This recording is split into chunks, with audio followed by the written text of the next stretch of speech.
চট্টগ্রামে নিষিদ্ধ জঙ্গি সংগঠন আনসার আল ইসলামের 2 সক্রিয় সদস্যকে গ্রেপ্তার করেছে র্যাব।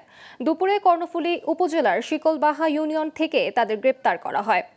তাদের কাছ থেকে উগ্রবাদী বিভিন্ন বই উদ্ধার করা হয়েছে। র্যাবের দাবি, গ্রেপ্তারকৃত আসাদুজ্জামান আসিফ ও মোহাম্মদ আহাদ সংগঠনে সদস্য সংগ্রহের কাজ করতেন। বিদেশে অবস্থানরত শাহাদাত নামের এক ব্যক্তি সংগঠনটি পরিচালনার দায়িত্বে আছেন বলে স্বীকার করেছে তারা।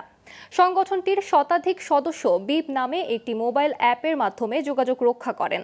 দেশে বড় ধরনের নাশকতা ও খেলাফত রাষ্ট্র প্রতিষ্ঠার পরিকল্পনা নিয়ে সংগঠনটি সদস্য সংগ্রহ করছে বলে জানিয়েছে র্যাব।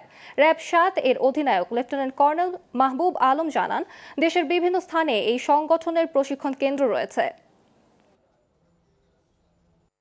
গোয়েন্দা তথ্যের ভিত্তিতে রাজধানীর গুলিস্তান ও সাইনবোর্ড এলাকায় অভিযান পরিচালনা করে আনসার আল ইসলামের 3 জন শীর্ষস্থানীয় সদস্যকে গ্রেফতার করে, যাদেরকে জিজ্ঞাসাবাদে বেরিয়ে আসে চাঞ্চল্যকর তথ্য।